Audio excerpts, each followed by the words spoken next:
So we can't win that war. We need common sense. And I hate to say it, there really is a shortage of common sense among our political leaders. Today, we are talking tariffs. I'm joined by Fred Lazer, one of the professors at York University, as well as Schulich Business. So there's a lot of problems within sort of our business community. And unless we tackle them and address them, we'll continue to lag behind. Where do you see Canada moving to make the right steps for the country? To use tariff threats or others as excuse just covers up the fundamental problems we have in this country. Ooh, that's a hot take, Fred. We're underperforming. So what's the fundamental problem in this country? Well, there are two, and they're related. One, The more subscribers we get, the better the guests get. So please hit subscribe and support this Black-owned independent podcast. All right, see you in the show. Fred, how are you? How you doing? oh, very good. Good day, Alex. Glad to be here. Most definitely. So, for people who don't know, let's start from the ground level and go up from there. Tariffs have been the talk of the town. Um, what could you tell us about what a tariff is to start? And let's start there and build on top of that. Okay, a tariff is simply a tax imposed on products that are imported into the country. And, the critical question then is, or one of them, who pays for the tariff? So that's an issue we can discuss. And usually it's going to be sort of a combination of the company that is shipping the product, let's say into Canada, will pay part of the tariff, and then Canadian consumers or users of that product will pay part of the tariff. And the split will depend upon who has the bargaining clout. Now, with regards to tariffs in general, uh, tariff rates are from the Canadian perspective, are governed by our participation in the World Trade Organization and hence the General Agreement on Tariffs and Trade. And with regards to the US in particular, our participation in, our trade agreement with the US and then with the US and Mexico. So those trade agreements have basically dictated what tariff rates should be among a large range of commodities. And both those agreements have produced significantly lower tariffs over the past about 75 years. Yes, most definitely. Now, with what Trump is doing with the tariffs, could you give me quick breakdown of how that affects Canadian society? Okay, now let's assume they go into effect, and there's no guarantee that they will. Canadian negotiators might actually come to their senses and figure out that there's sort of an off ramp here that works for both countries. But assuming they go into effect, March 1st, the impact of the tariffs, they're going to be taxes imposed by the US on any sort of products, goods produced in Canada that are shipped into the US. So their primary effect will be on Canadian producers, Canadian companies that are exporting to the US. Canadian companies will absorb part or all of the tariff. US consumers will absorb the rest. So that may have a negative impact on the competitiveness of Canadian companies, their abilities to compete with US-based companies in the US market. If that occurs, obviously there are going to be negative consequences for production in Canada, for employment in Canada, and there'll be secondary effects as sort of the negative consequences spill out into other industries. Now, how do you think actually, I'll take a step back. What's your initial reaction when you heard about the tariffs that Trump is going to impose? Well, I'm not surprised. I mean, he has sort of a list of objectives, and you know, he's a businessman. He knows from negotiating point of view, you say, "Hey, this is sort of the cost I can impose upon you. Let's sit down and try to figure out some type of deal that will sort of satisfy my needs and at the same time won't be as harmful as the tariffs to you." That's one of the reasons he's already postponed the tariffs for at least 30 days. Mhm, He had made it clear that there were several issues that were important to him during the election campaign. And once he got elected, he said they're going to be priorities. And among them were, of course, uh, immigration, uh, sort of the flow of illegal drugs into the U.S., and national security. mhm. And then, of course, trying to repatriate industry to the US. Those were the big issues he ran on during the campaign. So, not unexpectedly, when he introduced the tariffs, his primary goals were to try to sort of pressure Mexico and the US and Canada at this time, eventually the European Union and other parts of the world, to help him achieve those goals. Uh, you know, are the goals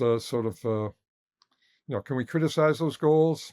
Not really. It seems like an overwhelming majority of Americans supported them. So for him, it's how can he achieve them? And he sees this as one way of doing so. Makes sense. How do you think Canadian real estate will be affected by these tariffs? Assuming they do proceed March 1st or, maybe within a month later, the negative impacts on our economy, will have a depressing effect. So we're going to have a much lower rate of growth. We might even enter into recession. We will have an uptick in unemployment. Uh, will the governor of the Bank of Canada reduce interest rates to try to offset this? Let's assume they don't. So a recession will obviously have a negative impact on demand for real estate, for properties. So that will have a negative impact on property values in general. If, however, the Bank of Canada tries to sort of minimize the negative impact on the economy by lowering interest rates, that will tend to have the opposite effect. That might encourage people to sort of be willing to take out mortgages at lower interest rates, and that might neutralize the overall impacts on property values in general. However, the auto industry will be significantly affected. That impacts communities in southwestern Ontario. So even with lower interest rates, the employment effects will outweigh the negative, it will outweigh the positive impacts of lower interest rates. So property values in southwestern Ontario will likely take a hit. Mm. That brings me to an important question. The auto industries in Ontario have been already affected. From companies like GM leaving Oshawa. Um, so, do you see auto industries outside of Oshawa and southwestern Ontario finding new ways of growth? Because Mexico and Ontario are premier locations for auto manufacturing. Could there be pivots that you see happen for them to grow outside of America? No, they're really connected to sort of the supply chain, the production line in North America. So the parts, whatever is assembled here in Ontario, uh, is shipped to the U.S. That's where the market is. It's not geared to go to any other market in the world. Mhm. I think longer term, uh, the most significant impact of the tariff threat, even if it does not proceed, is that it's going to sort of result in many companies rethinking their future investment decisions and saying, you know what, we're going to locate to the US despite the current sort of low value of the Canadian dollar against the US dollar, because we don't want to get sideswiped in a future trade dispute. One may happen, one may not happen, but we don't want to take the chance. And when we originally negotiated the free trade agreement with the US in the mid 1980s, one of the two major reasons for negotiating that trade agreement was to try to be exempt from getting sideswiped when the US initiates a trade dispute with a third country. So we wanted to be protected from that, give a certainty to investors. You can invest in Canada. You're not going to get caught up in a trade war. That was a major argument for a free trade agreement. And given what's happened, Trump's not going to be around for more than 4 years, but can investors who are looking out 5, 10, 15 years trust that a future president will not do the same thing? And that uncertainty is going to influence these investment decisions, which will have a longer term negative impact on our economy. Mm. Yeah, it's a very it kind of brings a doom and gloom to Canada a little bit. Where do you see us pivoting? I've heard discussions of a China Brazil free trade agreement. Where do you see Canada moving to make the right steps for the country? Well, again, if you really want to understand what ails the Canadian economy, we've heard a lot about, productivity has basically not improved. Our standard of living has declined relative to the US. We're not as competitive as we used to be. I would suggest you look at two pieces of data. One, how many so-called unicorns? These are startup companies that within a short period of time achieve a market value of $1 billion or more. How many unicorns have been created in Canada in the past 15, 20 years? And the answer probably is just one, Shopify. During that same period of time, how many unicorns have been created in the US? I don't know the exact data, but I wouldn't be surprised if we're looking at 20, 30 or more. So if we use a 10 to 1 ratio, Canada, the US, we're underperforming. Then if you look at the 100 most valuable companies in the world, what are you going to find? 60, 70 of those companies are US based companies. How many Canadian companies do we have there? One, Royal Bank. So again, using that 10 to 1 ratio, we're underperforming. So what's the fundamental problem in this country? Well, there are two, and they're related. One, we don't have sort of a financial system. We don't have a mindset to try to promote, encourage, and help startups, young people, recent immigrants into the country that have good ideas, good connections back to their own countries, to get started. They can't get the funding. If you need anything under 10 million to start up, not available. If you need a few hundred thousand, just not available in this country. So we don't have a real startup mentality, a real entrepreneurship mentality. And then even with companies, small companies trying to get to the next level of mid-size, again, we don't have a financial system that encourages, supports, promotes risk-taking and entrepreneurship. So that's where we're lagging behind. And again, I look at sort of recent immigrant groups. The only time politicians ever, sort of visit these communities is during election campaigns. Between election campaigns, these communities don't exist. Yet there is a lot of talented people out there with great connections. They start companies, but they don't get the financial support and the business support. So that's where we're falling short. And this has nothing to do with tariffs. This has to do with the failure of government policy and really the failure of our financial institutions. So Mm. if you're asking pivot, we hear a lot about we should be diversifying our trade.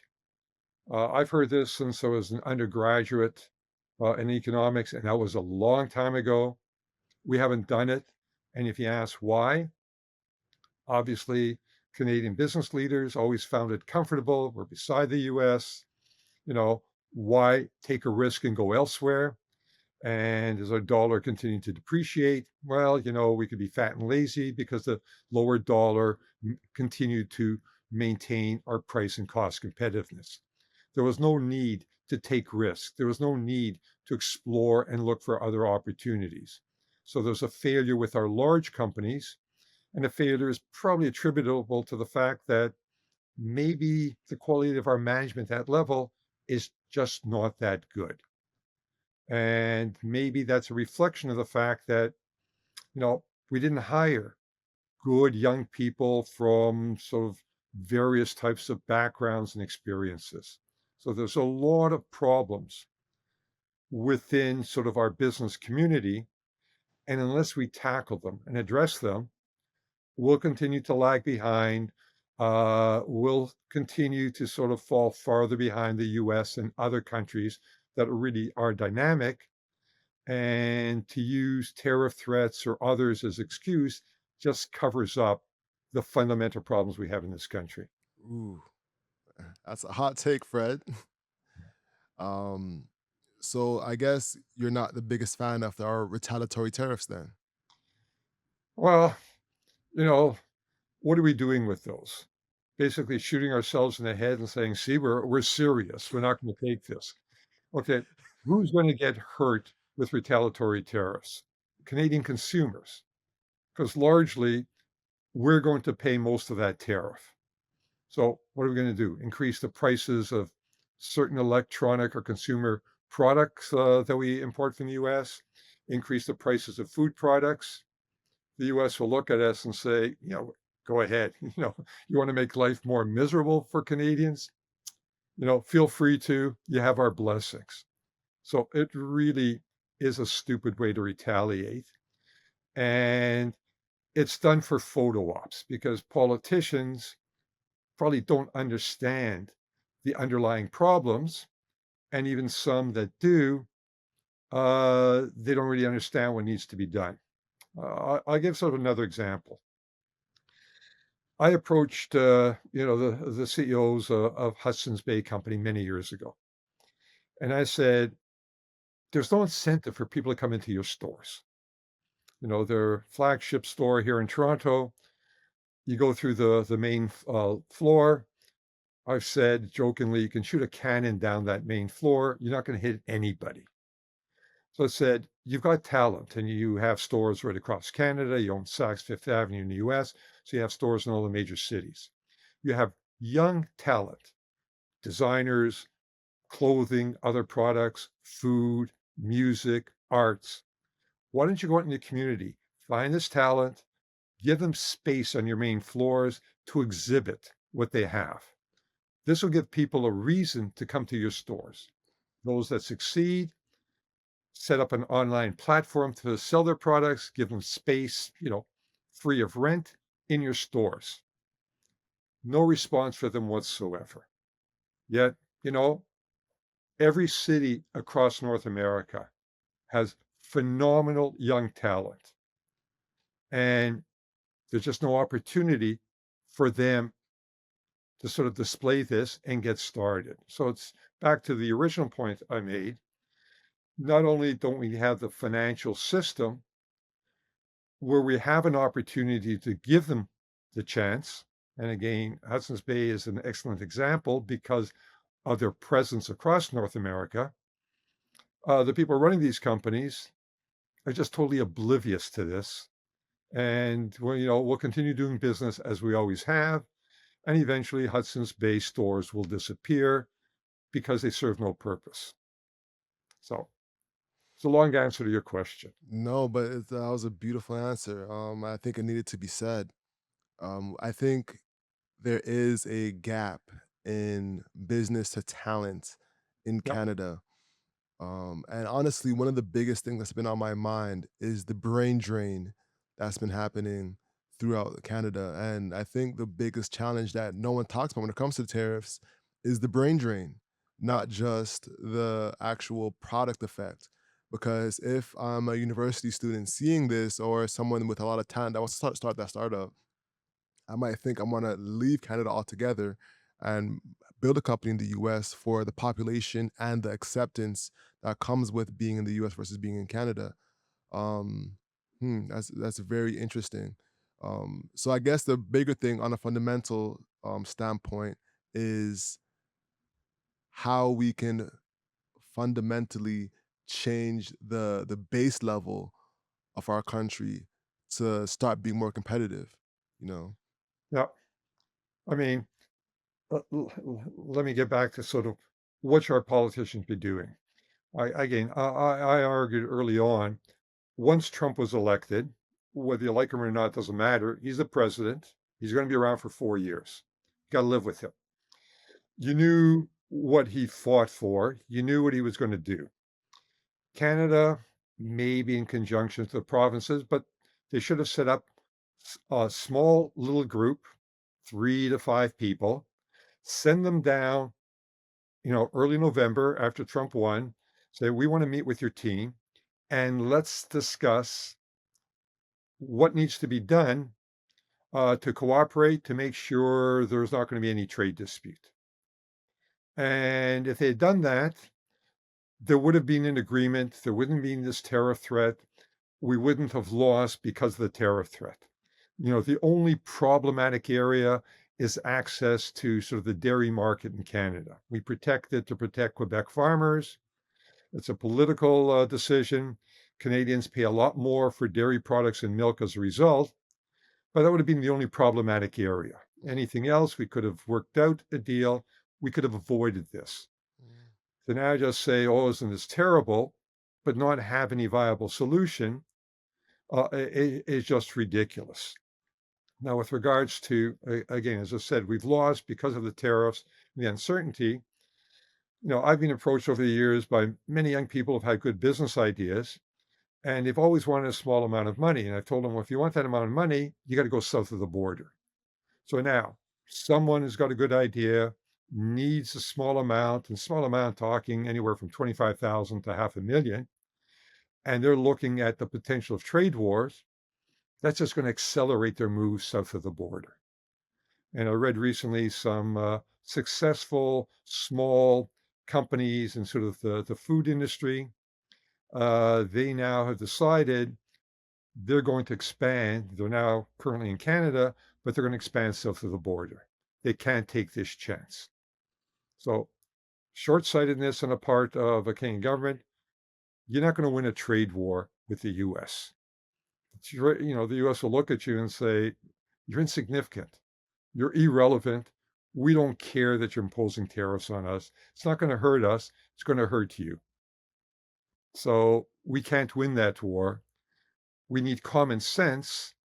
And I hate to say it, there really is a shortage of common sense among our political leaders. Wow, big statements. Um, Now, one of the things that I feel we haven't leveraged is our minerals, and our oil and our Yep. electricity. You know, do you feel like that's something that we can leverage to bolster trade agreements? The answer to that is no. The primary markets are south of the border, but there's another issue. Oil, minerals, guess what? They are all on the traditional lands or the existing treaty lands of Indigenous people. And uh, I know from my contacts across the country in these communities, they are extremely displeased with what has been happening with provincial premiers coming together, doing a Team Canada approach, and not consulting with them and integrating them into coming up with a response. So if Canada tries to restrict US access to our resources, there is going to be a legal case initiated against Canada saying, hey, you're infringing on Indigenous rights, treaty rights, and they're going to ask for an injunction against any such moves by the Canadian government. And yes, it'll drag through the courts, it'll get to the Supreme Court, and the final decision by the Supreme Court may not please Canadian politicians. So we're really infringing on the rights of Indigenous people if we think we can proceed with any measures to restrict US access to our resources. And unless Canadian politicians wake up to this, we're going to have some really serious legal battles which can fundamentally reshape what Canada looks like in the future. Wow. Hmm. What's interesting too, going back a little bit is that you said that Canada lost from the negotiations. Um, from what it looked like, they didn't feel like a loss because Trudeau had already said that he's going to be committing the 1.2 billion. You know, what made you feel like that was a loss versus a proper negotiation? Again, if we had gone down early November, Uh, asked the Trump team, let's sit down, let's figure this out, worked it out before there was even a threat of tariffs, then the trade war uncertainty would never have materialized. mm, Okay, so now tariffs being deferred, it may never be imposed. But regardless, that uncertainty now has resurfaced. Okay, we dodged the bullet this time, maybe we will dodge the bullet.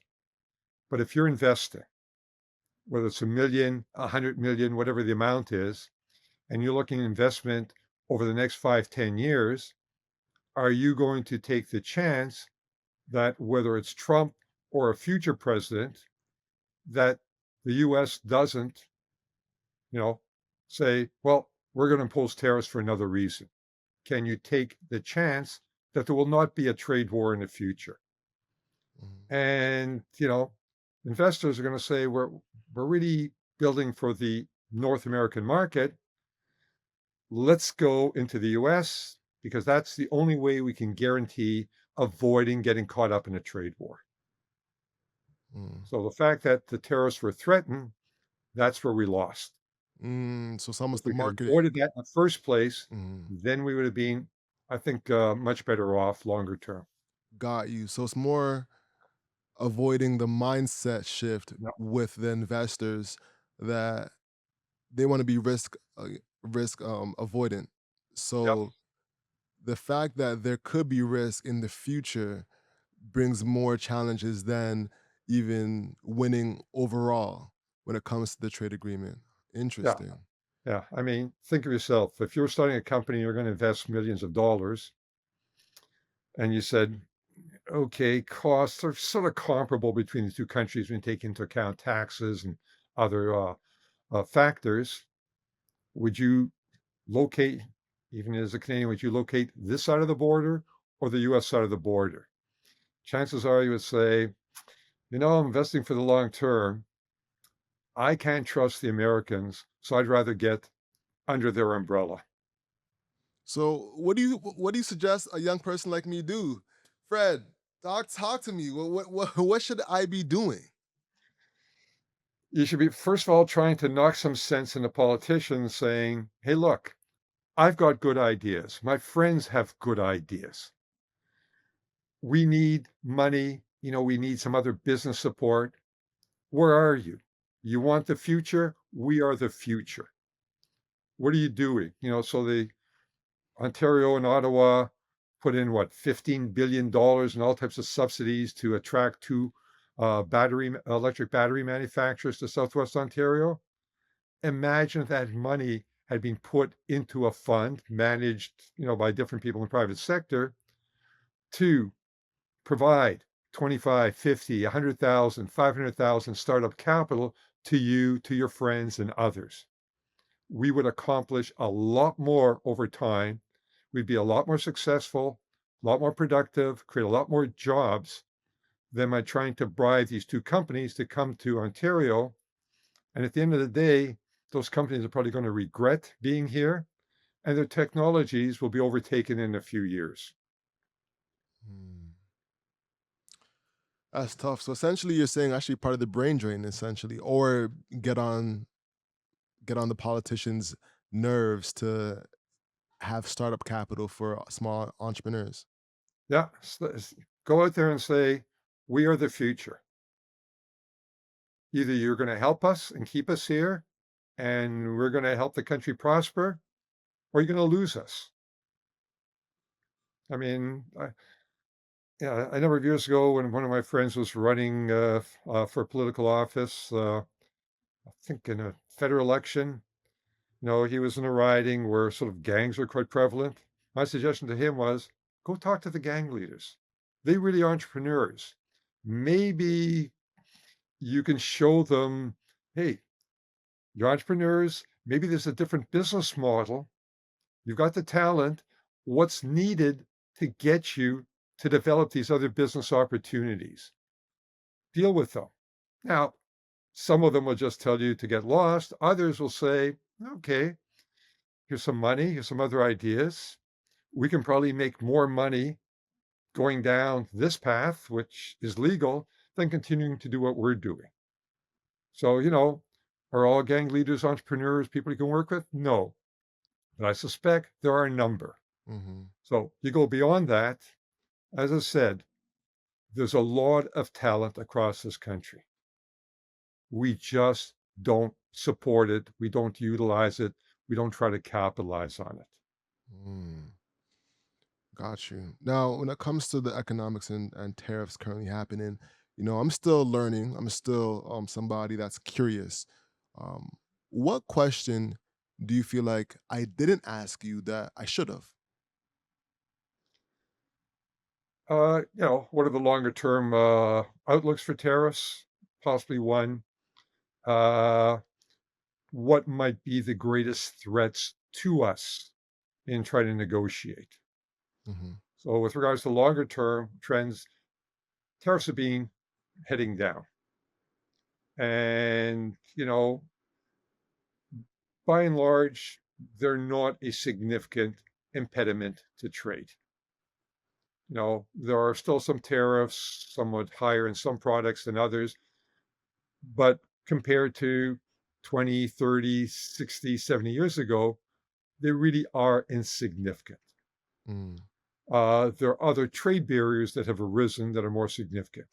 Foreign ownership restrictions, various subsidies, uh, those are more difficult to deal with.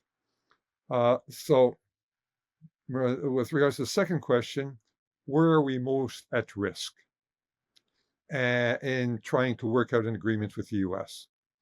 And I would suggest the most contentious issue is going to be dairy products.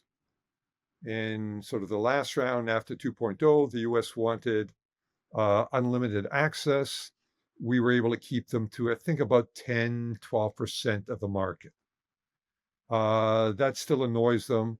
Wisconsin dairy farmers want uh, unimpeded access. Wisconsin is one of those, critical swing states. They're going to have influence politically in the U.S. Uh, Canadian politicians want to protect dairy farmers in Quebec. So that's going to be a difficult one to resolve. What's another possible area that may be difficult? The U.S. may say, you know, the exchange rate, 150 Canadian per one US dollar, that gives you an unfair advantage. We want you to try to move the exchange rate back down to parity, closer to one for one. That's easier said than done. And that might be another contentious area. mm. Otherwise, anything else the US may want probably works to our advantage as well. That's interesting. So you just said the fact that our dollar is weaker gives us a competitive advantage. So it's in the US's best interest that our dollar rises. Yep. Interesting. I never thought about that. I thought it If actually gave the US companies an advantage so yeah. they can shop here and buy our products and services for pennies on the dollar. Well, that's right. That's why it helps when we ship to the US. Okay. And US companies, and again, if you think of Trump, he wants more production in the US. Well, this cheaper in Canada because of our dollar. And prior to Trump making announcing the tariffs, I think the value of our Canadian dollar is about 135, 136 per US dollar. It's now 150.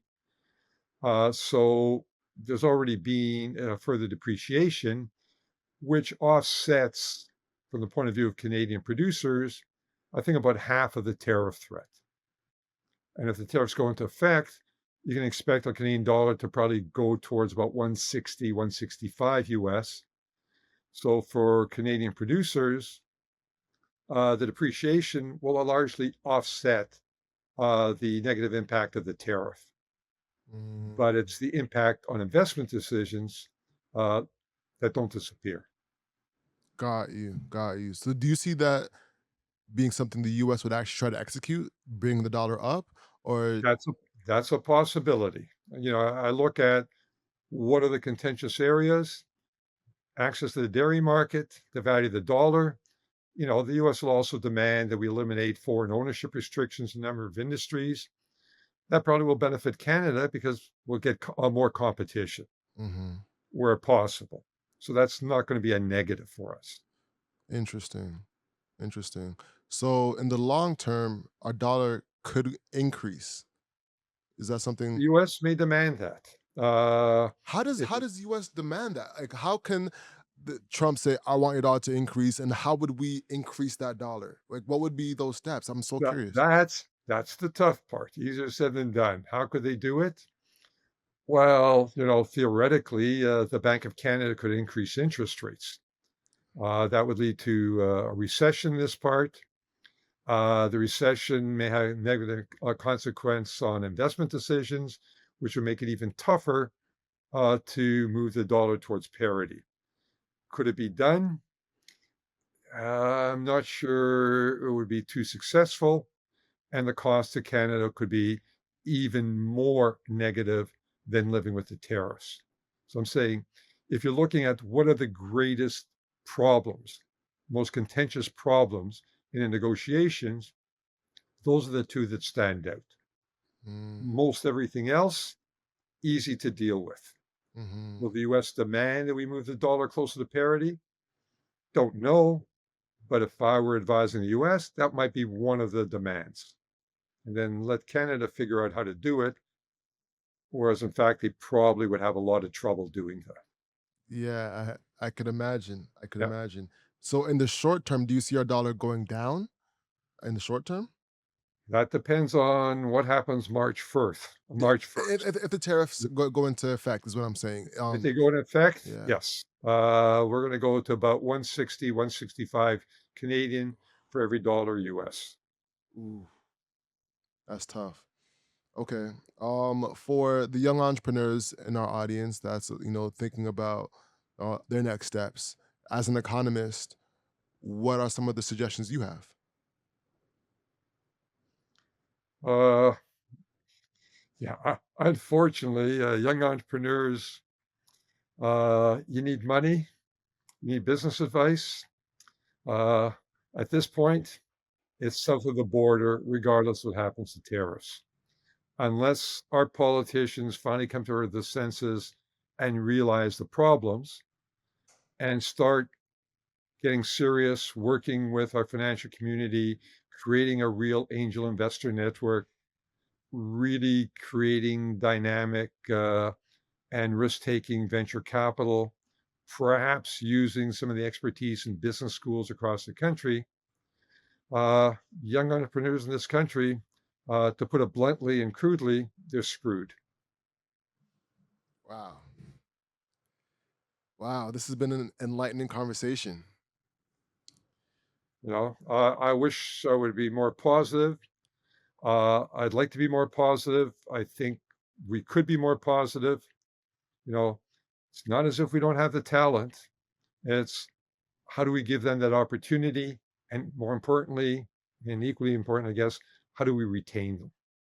Hmm. Very much so. Very much so. If you look at the media space in Canada, a lot of our creators, a lot of the people who are actors, they all go to the US to find a fruitful career. So I can only imagine what it's like in the business sector as well. Okay, well, I was work towards wrapping up. Um, I where said, Go ahead. I wish I could be more optimistic for you. Yeah. There is a lot of room for optimism if we do the right things rather than, well, let's wrap ourselves in the Canadian flag and complain about the bullies south of the border. And let's keep shooting ourselves by trying to retaliate rather than looking inward and saying, okay, what has gone wrong in the past 10, 15 years in this country? Hmm. What needs to be done to correct the problems? Got you. And to correct them, you're saying bolster entrepreneurship, um, I also would probably add a real estate into there because it feels like our real estate economy has gone down the toilet. Um, where else do you see areas of opportunity for um, Ontario and Canada as a whole? Yeah, I mean, longer term, uh, again, has work to do with the Indigenous communities. Where's Canada's future? In the north. Uh, all the new resource projects are going to be in the north. What's missing there is infrastructure. Mhm, There are no roads, there are no rail lines, no ports. The airports are really sort of secondary. mhm, There's a potential to actually create a Northwest Passage. I think it's now usable about 10 months a year. We could create ports up in the north. mhm, What's the shortest shipping route from Asia to Europe? Through the Northwest Passage, not through the Panama Canal, not through the Suez Canal. There's enormous potential there. mm, So we need large scale investment to develop those regions. And it's only going to be done with the help of the indigenous people that live there. Again, from the US perspective, military cooperation. What's the shortest route from Russia or China to the US? Across the North Pole. The US is already investing a lot of money in in Greenland. military bases there. Well, let's cooperate with them. Mm, Let's invest with them, get them to help finance the needed infrastructure. So the North is where the future lies. Let's look to it. And the future also lies in utilizing the talent we have in the South, utilizing the talent with each new wave of immigrants into this country. interesting. Now, you bring up a really good point about the Northwest Passage. Because of that, of course, we see Trump investing in Greenland, as well as asking us to be a 51st state. What's your opinion on that? Yeah, I mean, I think he originally threw out the 51st state as a joke, and he saw the reaction, and he says, well, "This is great. They took me seriously. So you know what I'm going to do? I'm just going to keep rubbing it in and rubbing it in because he's enjoying as we're sort of twisting around. Oh, we're not going to be. We're not going to be. Look, the reality is, no Republican Party is going to want Canada as a 51st state. All it's going to do is guarantee two more Democratic senators, and a majority of Congress representatives will be Democrats. And Canada will never become the 51st state. Okay. Impossible. There is no interest among Canadians. And furthermore, even if you put it to a vote, I'm sorry, you're now infringing on Indigenous rights. So Canadians alone can't make that decision. And the Indigenous people, you know, they're reluctant to be part of Canada. They're going to be even more reluctant to be part of the US. So that's a non starter. We should have treated it as a joke and move on from there. With regards to Greenland, all he really wants is military bases in the northern part of Greenland and access to resources. That's what he wants. Why would he want the rest of the country? It's not going to be a tourist destination. It has no other value. Interesting. Awesome. Fred, thank you so much for joining the show. I really appreciate it and all of the hot takes you provided. Ladies and gentlemen, hustle what you can't control. So control your grind and control your life. I'm Alex. And it was a pleasure being here. Thanks for inviting me, Alex. My pleasure. All right. See y'all soon. Peace. Take care.